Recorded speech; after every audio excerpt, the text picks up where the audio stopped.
animateur ya ba institution basakana na mokonzi ya mboka na ndenge nyonso bango balingi. Est-ce ba condamnaki yango? Vous pensez que tango baza koloba biloko wana nous manquons à dire sur leur chef tango mokonzi ya mboka akomi na ebonga wana a déplacé ata soda moko te ou policier moko te, il n'a fait que permettre bato bango moko banomaki ordonnance et nomaki bato wana comme des officiers, des sous-officiers, des généraux. Yé muto atiaka bango na armée ou bien na la police te. Soki babuzo bawana eza ko continuer na ko répliquer et puis ko indisposer bato ebele. Nga naza na institution moko te o bakoloba ke o toza ko destituer yo o to ko voter boloko boy. Naza place moko te nga nazali awo.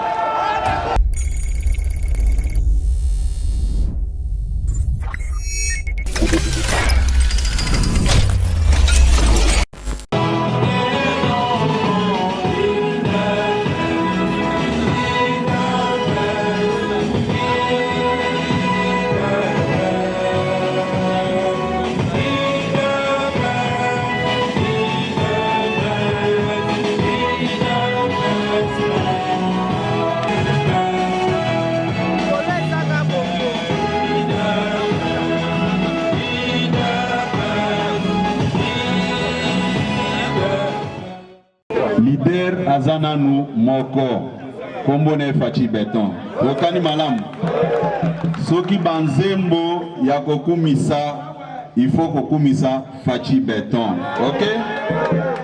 Biso tokolanda na sima soki Fachi Beton akoti biso peto yokokota, ça va? Avant to banda na kosenga bino botelema pona observer une minute de silence en mémoire ya moko na biso Chimanga mon ami, un ancien compagnon d'élite, Oyo Aouti Kotika Biso, puisque ce qui nous a décidé, Moutumoko a discuté na Yazate. Tout élément, observé une minute de silence. Bato Yakala na parti Oyo, matinée politique, Ezali initiative et a fait Dr Etienne Tshisekedi wa Mulumba. A institué cadre Oyo pour na biso batu toza kokamba parti na base ya parti tozalana elobeli moko IDPS viva, viva! IDPS viva, viva! Nayoki banzembo ebele awa o bandeko ebele bayembi na maimatali état de droit.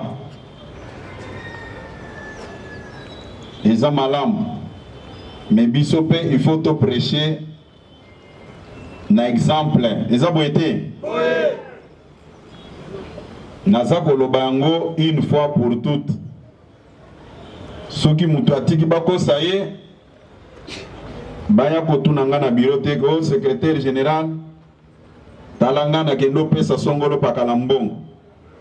Nayoki awa eza na batu moko bazako senga batu bambongo po batinda bango na poto na kombo ya secrétaire général bazaba anti-valeur o biso toza koloba soki okutani na mutu wa bongo vandisa yeke nazoke ndozole mbongo kende na commissariat la police eza pene pene bazwaye c'est un anti-valeur toyokani oui. Toyokani malam oui. Est-ce que mutu akoya lisusu koloba ke non secrétaire général atindinga pesa mbongo ou bien président ayi du parti pona batindo na poto tango mokonzi ya mboka asalaki tourner na ye na mikili ya poto asengaki bakongolo baza libanda ke bozonga totonga mboka puisque état de droit eza déjà na Congo. Mais comment expliquer biso batu tozali ko lité pona bandeko bakima mboka pona pasi bazonga totonga mboka tozala lisusu ke non tozoluka totinda bango na poto. bato baza kosala biloko wana batika baza ba anti-valeur. Baza banani? Anti-valeur. Baza banani? Anti-valeur. Naza kolobango naza ko insister puisque naza na ba rapport o eza na mesa na ngai. Matinée politique na biso ya lelo ndenge na uti ko yebisa bino wake eza cadre oyo to institua pona ko communiquer na base to boyi makambo ono oyo toyokaki baza koloba te. O aza liboso na bino aza secrétaire général na bino pona ko yebisa bino makambo na ndenge esengeli. IDPS viva! Viva! Nayokaki bato mususu balobi ministre vice-premier ministre na biso ya intérieur ake kofunda ministre d'état ou azana makambo ya décentralisation na maboko ou ake kofunda ye na conseil d'état ou bien soki na cour de cassation. Na koyebisa bino boy ndeko na biso Gilbert Kankonde afundaki ministre Robert Roate, puisqu'il s'agit de ces deux ministres. Conseil d'État, rôle nango ezalaka pona ko interpréter texte, soki incompréhension ezali. Rôle nango yango wana. Na bango mibale babandaki koluka ba s'occuper na makambo etali identification ya ba congolais na recensement. IDPS viva! Viva! IDPS viva! Viva! Yango vice-premier ministre ndeko Gilbert Kankonde atunaki même ngai secrétaire général to solola ki pe a expliquer nga lobi nga na fundi motute na kende pona ba départager biso. C'est une démarche normale. IDPS viva! Viva! Mais ezalaki mal interprété na bato. Na mokili mobimba ministère de l'intérieur nde oyo esokipaka na makambo ya recensement na identification ya bana ya mboka. Tokani malamu. Tokoki jamais ko falsifier vérité wana au nom d'un accord politique quelconque. IDPS viva! Viva! Nakanisi place wana tokani malamu. Ezabo ete? Kotambu sasangwa lukutake no vice-premier ministre, ministre de l'intérieur, afundi ministre d'État, eza biloko ya lukuta. Esika kendeki alobaki bolimbole la biso nani akoki kosala makambo oyo. Tokani malamu. Banda lelo soki bayebisi oke vice-premier ministre, ministre de l'intérieur afundaki ministre d'État, il y a décentralisation, c'est des mensonges purs et simples pour nuire. Toyokani? Toyokani? Yango batranchaki bapesaki raison na vice-premier ministre de l'intérieur.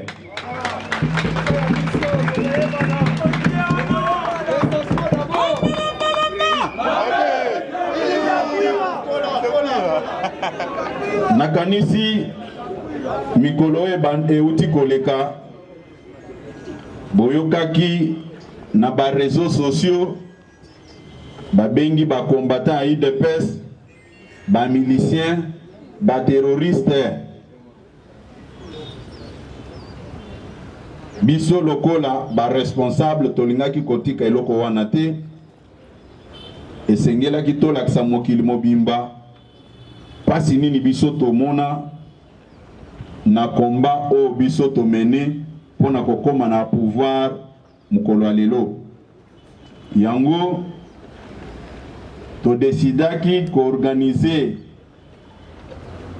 journée ya ba martyr ya IDPS na date ya le 20 septembre nakanisi ba intervenant ba kozala ebele pona mokili mobimba bamona pasi oyo biso tomona na mboka oyo pendant 37 ans d'élite oyo biso toganya maponomi na histoire ya mboka oyo na 2011 oyo même 2011 le 26 novembre oyo bandeko na biso bakufa baza kobeta bango masasi neti balapin bakor mususu babwakaka yango na fleuve awa. Aujourd'hui, nous traiter de terroristes ou de miliciens, c'est une insulte que nous ne pouvons jamais accepter. Quelles que soient les relations que nous pouvons avoir aujourd'hui avec X ou Y, ndenge tozaboye soki ozoka puta oyebi bien que cicatrice oyo nazwaki yango soit na gilette, soit na mbeli, soit na fil de fer. Ça ne sert à rien tout ça la hypocrisie ya kokosa que IDPS lelo est commis parti violent, parti à bas terroriste, parti à bas milicien.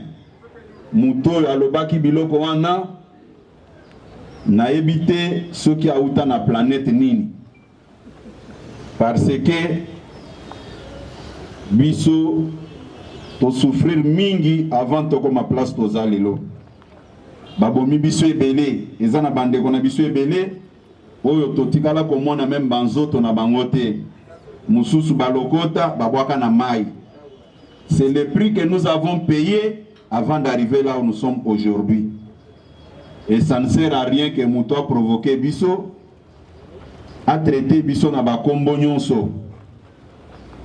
Nayokaki awa, batu nyonso batelemaki. Biso toza ko encourager écart de langage mon côté parmi nous. Mais j'étais surpris personnellement.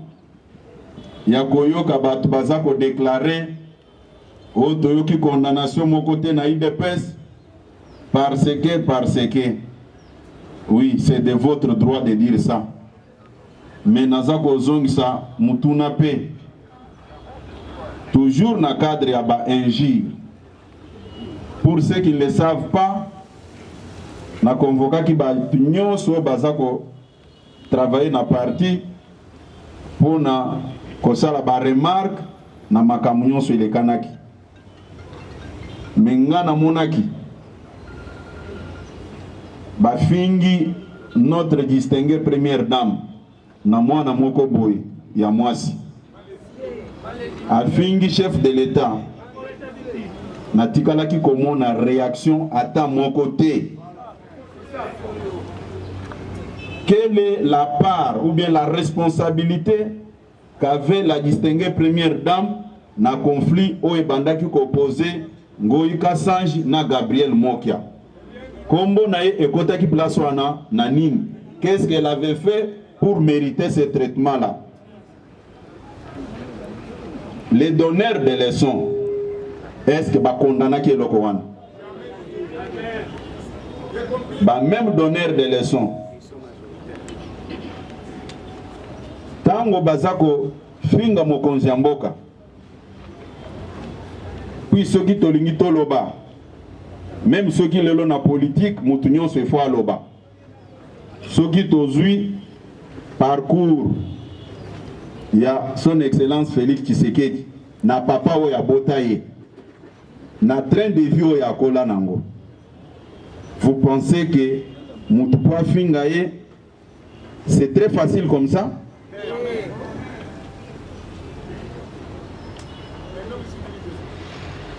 Toujours na makambo ya ko condamner. Présidente et Assemblée nationale. Na moni tango batangi komona ye, il y a eu des déclarations dans tous les sens. Mais tango ye attaquaki chef de l'État. Na monaki condamnation à mon côté. Est-ce que c'est vraiment responsable avec de tels comportements? Tango alobaki a dénigré mon konzamboka qui a yebi droité. Aligna l'aksaka ayebi. En d'autres termes, alaksiki azamayelete. C'était ça le vrai sens de son message. Qui avait condamné ça?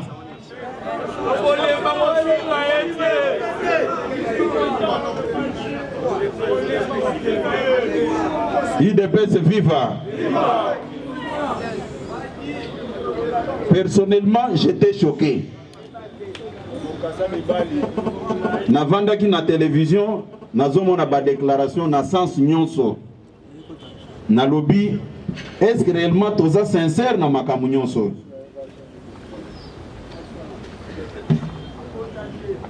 Attaquaki la première institution de la République, l'institution président de la République.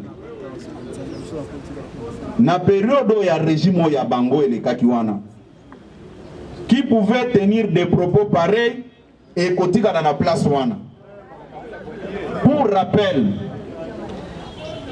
le président national de l'INC, l'honorable Vital Kamerhe, à l'époque président de l'Assemblée nationale, kaka po alobaki ke entrée ya troupe rwandaise nazalaki informé te. Est batikaki na place wana? IDPS viva. On se moque de qui? On se moque de qui? Pona kolobaka ke naye ba informaki ngate comme président de l'Assemblée nationale que troupe rwandaise et kokota si les sols congolais. Mais ils étaient tous mobilisés pour les faire partir du perchoir. Mais Oyo, à se permettre qu'on dénigre chef de l'État avec des propos irresponsables, aucune condamnation. Mais vous allez nous demander, nous, pour attaquer les combattants ou même la fonction officielle dans la partie. Et vous en faites un problème. Jusqu'à dire même qu'aucune condamnation des officiers de l'IDPS. On se moque de qui? Il faut arrêter avec ça. J'ai suivi même certaines organisations de défense des droits de l'homme faire leurs papiers pour condamner l'IDPS. Mais venez nous prouver, celui qui a parlé là, à quelle fonction au sein de l'IDPS? Pour qu'on entraîne tous les partis dans un dossier, oh, tu sais même comment ça s'est passé. Mais moi je parle des officiels, les responsables des institutions.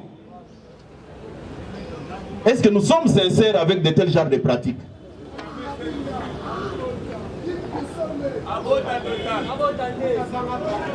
Tomonaki maman moko awa, humilié par un responsable.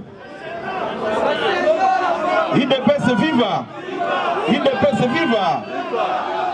Et vraiment, quand j'ai vu un groupe de nos mamans passer pour faire des déclarations, Namituni, est-ce que Moninga na bango ba humiliaki et Pantambwe Mwamba basalaki démarche à boye? Je dois vous le dire sincèrement, ba combattant Oyo, malgré que baza na fonction te, na interpellaki bango, na solo la ki na bango, na pesi conseil, mais bato baza na fonction te. Mais awa bao ba animateur ya ba institution basakana na mokonzi ya mboka na ndenge nyonso bango balingi. Est-ce ba kondanaki yango?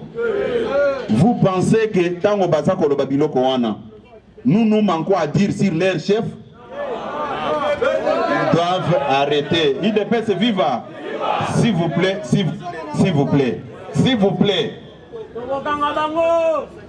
Nayoki ba mususu balobi oh Kabuya alingi toujours makamunyo sokoloba ngai nasalaka moyen ya légitime défense nalobaka pamba te si on nous attaque pas.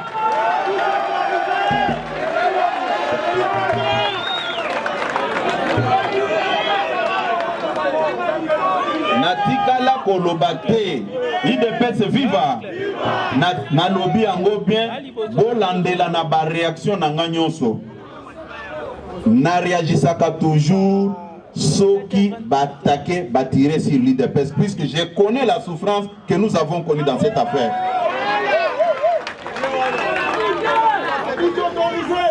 Batu bakoki komona bisonete ba bolone na bangote. Batu balingaki ko réfléchir plusieurs fois. Les jours où ils avaient appris que non, le secrétaire général a refusé d'intégrer les institutions pour rester au parti. Nde balinga ba Valero nazako pesa na batu nyonso batele miawa na famille politique na biso ya IDPS. Je ne peux pas permettre que mutu ko sakana na parti oyo. Nous avons connu les hauts et les bas avant d'arriver là où nous sommes aujourd'hui. Et ça n'a pas tout mususu, se comporte ganeti banamike, ceux qui a moni kamwa bomengo boye, abosani pas signon so ya monaki. Moi j'ai vu le président du Sénat humilier une femme mariée, mais aucune condamnation. Mais j'étais surpris. Mouto Balobi qui a l'obaki wana, il a fait quelle fonction? C'est un combattant. C'est-à-dire aujourd'hui, ceux qui baïbent si ceux qui combattant moko, azata na nini, na mokali kuna lobi, automatiquement ça tombe sur l'IDPS. Si les dirigeants de l'IDPS. Non, tout s'est comporté comme Bamikolo. IDPS viva! IDPS viva! Makamu naza koloba ngo sous contrôle ya bino bapanzisango. Puisque nayoki certains de vos confrères de concert les loba komi coopérer comme des mercenaires moyennant les billets verts. Mais ceux qui basent na posa kosa la politique bakende inde ne ministère de l'intérieur va se faire enregistrer comme ça baya na terrain to bando sala musala. Au lieu de se cacher derrière le métier du journalisme, ce n'est pas vraiment responsable. Ozana posa kosa la politique, yaka na yo, toza kozela yo, tokoboya yo te. Pourquoi je dis ça? Beaucoup sont recrutés pour nous attaquer en se cachant derrière leur métier. Tant que vous réagir, tout le monde se mobilise contre vous. Oh non, solidarité Nabiso, journaliste. Je ne suis pas contre les journalistes. S'il y a les gens que je respecte beaucoup, ce sont les journalistes. Et puis, boyebi traitement oyo na pesa kana ba journaliste. Même ici, dès que j'apprends que mutu boye à s'en prendre na journaliste, boyebi ndenge na réagissaka. De la même manière que nazako protéger bino pebo protéger biso. IDPS viva! IDPS viva! Nayoki batu mususu basali makelele bele autour ya report ya sommet mini sommet elinge kosalema na Goma. Balobi basali ba déclaration na bango na basens nyonso. IDPS viva! Report ya réunion wana ezalié na eloko nini. De la même manière que rencontre l'Ingesalema Awa na makambo etali accord d'Addis Abeba. Boyebi ke ba reporter ki yango. Boyebi yango. C'est de la même manière ministre Mwana et c'est limité nenge balobaki na contact physique seulement à cause il y a likambo ya coronavirus. Puis bambo kebele kangi ba frontière baza pour éviter propagation ou bien contamination ya maladie wana. IDPS viva.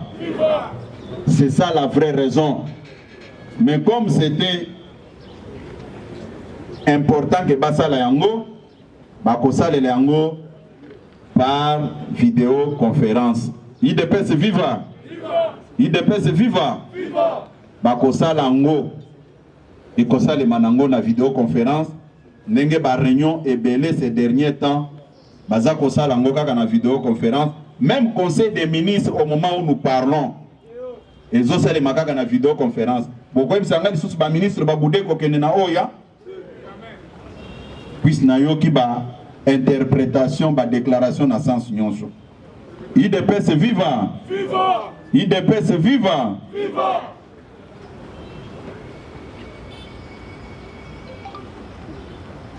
Nayoki likambo oyo esali makelele belé ya tribalisme. Il faut tout le belango oyo balingi ko attribuer na mokonzi ya mboka Félix Tshisekedi. Mais nakoyebisa bino boye. Soki batu bazalaka sincère balingaki koloba biloko baza koloba wana te. Toza régime ya liboso ici en Afrique oye koti mokonzi ya mboka wana andimi azala sécuriser na bagardo babandai ko sécuriser prédécesseur na ye. IDPS viva! Puisque bagardo wana baza ba congolais. Tozui bango en tant que tel. Biso tango mokonzi ya mboka koti toboyaki kosala buzoba oyo bato AFDEL basalaki le 17 mai. Boye bokoti na mboka olia kosangisa bana mboka nyonso esika moko bobandi discrimination tribalisme ekotaka mokolo wana. Ce qui n'est pas le cas avec son excellence Félix Tshisekedi. Lelo eza discours moko démagogique oyo eza kotenir ata mukete. IDPS viva! Tango mokonzi ya mboka akomi na ebonga wana a déplaça ata soda moko te ou policier moko te. Il n'a fait que permettre bato bango moko banomaki. Ordonnance ou nomaki bato wana comme des officiers, des sous-officiers, des généraux. Yé muto atiaka bango na armée ou bien à la police te. IDPS viva! IDPS viva! Chef d'état-major général Otozana ya forces armées. Est-ce que mon mboka Félix Tshisekedi na tiaki place wana? Mais aye kokuta ye amoni que c'est un Congolais a travaillé na ye.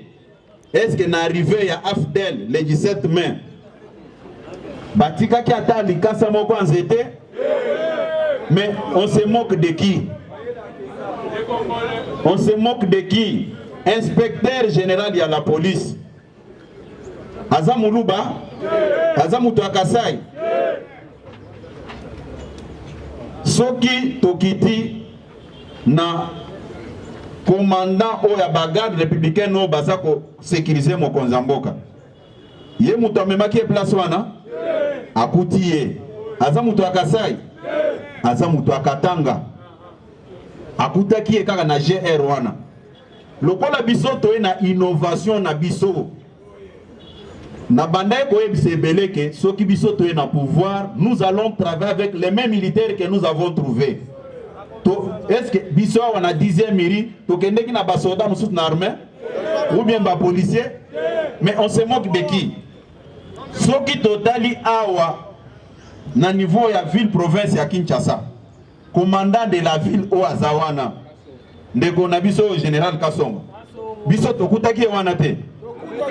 Mais nous nous sommes rendus compte que basali allégeance et pas commandant suprême. Toti ki bango bazo sala musana bango. Mais tribalisme Kasongo za mutu Akasai. Mais on se moque de qui? Soki tokei tokomi na niveau à DGM. Directeur général ya DGM. Azamutu Sud Kivu. Azamutu Akasai te. Soki tokei na ANR. Administrateur général ya ANR azamutu ya Bandundu. Mais tribalisme bazoloba euti wapi? IDPS viva! IDPS viva! Soki tokei même na cabinet ya mokonzi ya mboka. Directeur de cabinet na ye. Toyo kanana nuboza la presete. Directeur de cabinet na ye oyo azalaki wana ndeko Vital Kamerhe. Azamutu Akasai? Sikoyo tokiti na ba directeur de cabinet adjoint. Ndeko ebera ndo bino botangi kombo azosa l'intérim ya directeur de cabinet. Mais asa mutu abandu. Vital Kamerhe azaki mutu asidi Kivu. Soki tozwi directeur de cabinet mususu Gile Nyembwe. Aza mutu ya Katanga. Soki tozwi mama na biso Panu aza mutu ya Congo Central. Tozwi ndeko na biso Olivier aza mutu ya Équateur. Vous voulez me faire croire que Nakasai mutu moko mayela azalaki te po azala pe parmi ba directeur de cabinet adjoint? Mais de quel tribalisme dont les gens parlent aujourd'hui? IDPS viva! IDPS viva! Que les gens arrêtent avec des provocations. Si ça continue, je dois répliquer et ça va indisposer plusieurs personnes. Nazako lo baboye. Soki babuzo bawana ezako continuer na ko répliquer et puis eko indisposer bato ebele.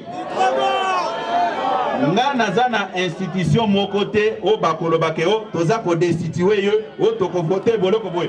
Naza place mon côté nga nazali awo.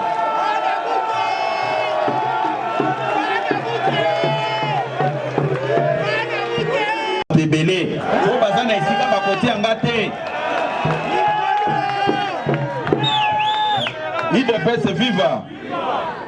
Toza ko continuer na bino. Kaka na makambo etali tribalisme wana. Na kote lemisa ndeko Emani Telemanan, président en exercice ya Ligue des Jeunes. Yoza mutu akasai. Bobe tele maboko makasi. Na kobenga secrétaire général adjoint Daniel Aselo. Aza mutu ya Sankuru. Yoza mutu akasai. 26 provinces au Bozolo Bana, province à Sankuru ezate. Hein? Bon, Yewa Azamuto Akasai. Il fait partie na groupe ya Badjouen Nanga. Bobe Telema Boko Makasi. D'ailleurs, Yaka, Telemao. Nakanisi Matino Tosalaka na Epsaka Binoke, Azalaki empêché na Makambu ya Matanga. Azamuto ya Ijofa, Yewo. Bon, de quel tribalisme dont les gens parlent? Hein? Azamutu ya Mongala. Bon, yo boye bisanga siko bato ya Mongala bazaka na Kasai. Asa parmi Mongala Bumba.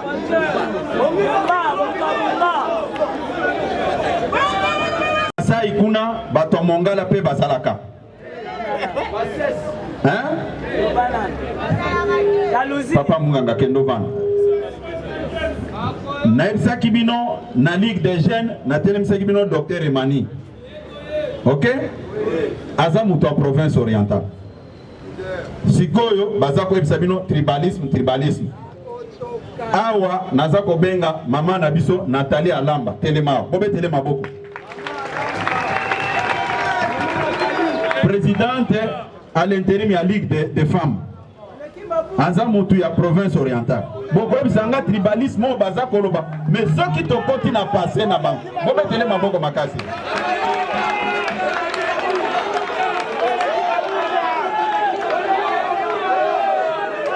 IDPS viva. Bon, bino du progrès bobe ta maman ke ponde bo sepe na maman na bino bobe. Vraiment et comme ça la ba dégâts ebelé. Je ne veux plus revenir sur ça. Naebi Batu, Oba Perda Misala, par le simple fait que Baebaki que c'est un Kassayen. Si ils veulent qu'on revienne sur ça, nous allons revenir sur ça. Ce n'est pas sérieux. Il y a même certains de mes frères, seulement pour être acceptés. Tribalisme au Bazakolobawana, que les gens nous laissent tranquilles. Ce n'est pas responsable. Pas plus tard qu'un conflit au Opposaki, sénateur Ngoï Kassange na Gabriel Mokia. Qu'est-ce que Ngoï n'a pas dit? Est-ce que du temps de Mobutu, Moulouba Kulingaki Kobotola, Ndako ya Mouto Équateur, il voulait dire quoi? Comment expliquer Mokonzi Mboka za ekolo nanga, Bazo Botolanga, Biso Toza, état de droit, tribalisme, exaté.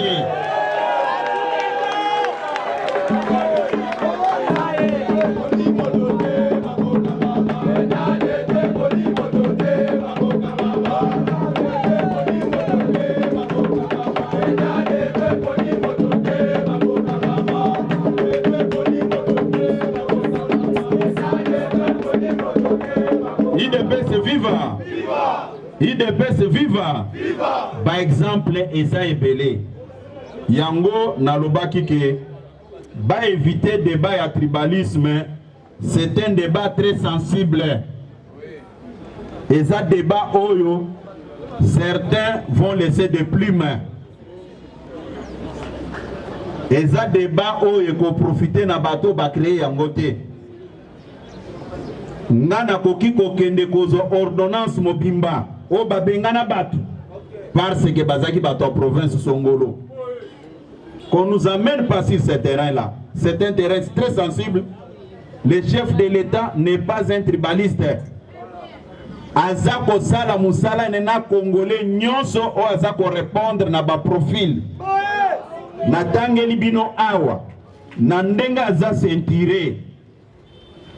Est-ce que vous moni komba mutu akasai awa? Cela veut dire que na kasai bato mayele bazate? Que les gens arrêtent avec des bêtises. Ce n'est pas du tout responsable.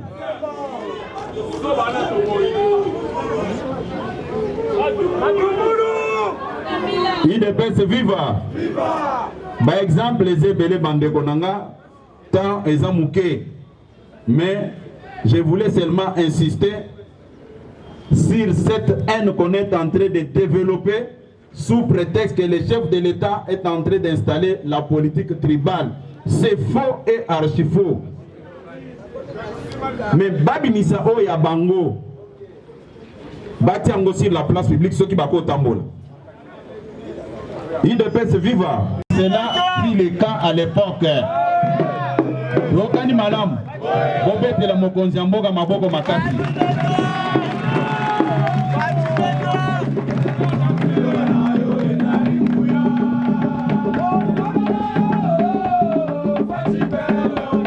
Koloba makambo oyo bauti koloba mikoleleki na Jeune Afrique te.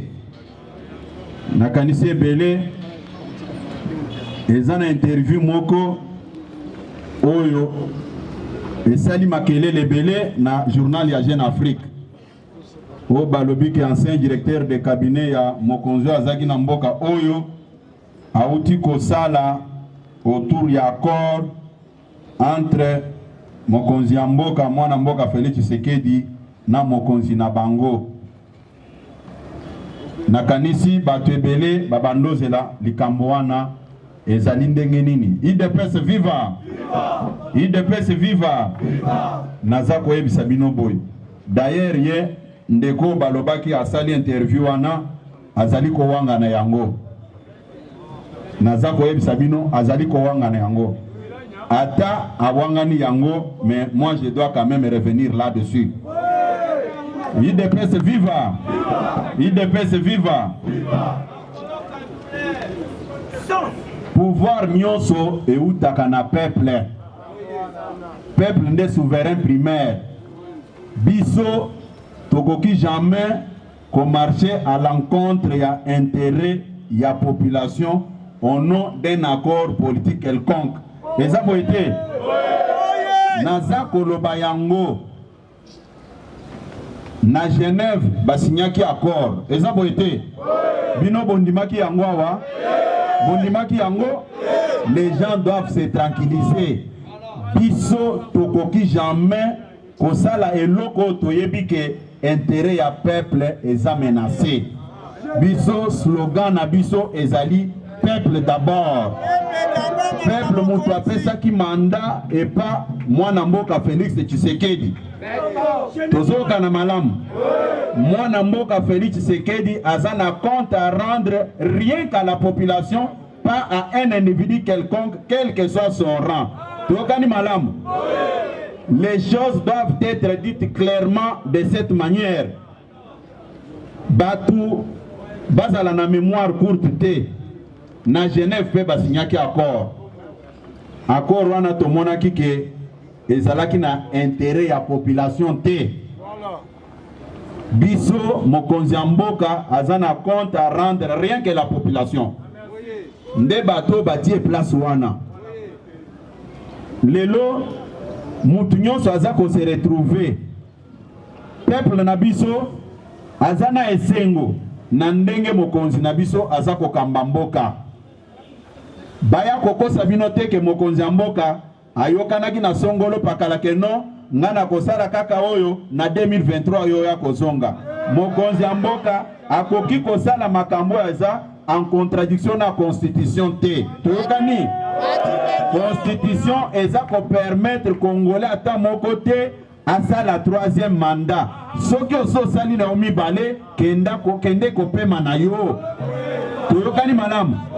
Constitution peut sécuriser yo et lobi oza sénateur à vie. Ceux qui balobi muto aza sénateur à vie, cela veut dire que akosala musala mususu te. Mais agitation wana ezali ya nini? Toyokani malam. Ça ne sert à rien ya koluka ba midi à 14h ou eza ko avancer bisoté. Toyokani malam. Nakanisi makambo babanda ko tungisa bino na yango. Ezana tina moko te bolobela yango po na uti kolimbolela bino yango awa na lobi yango liboso ya bapanzi sango bango pe bakoreleye yango bato bazalaki na biso te bato bazana mboka poto bakoye bakeno kuna na IDPS matinée politique au secrétaire général asalaki atushaki ba point nyonso. Toyokani malamu Bomi bete la maboko lisusu makasi.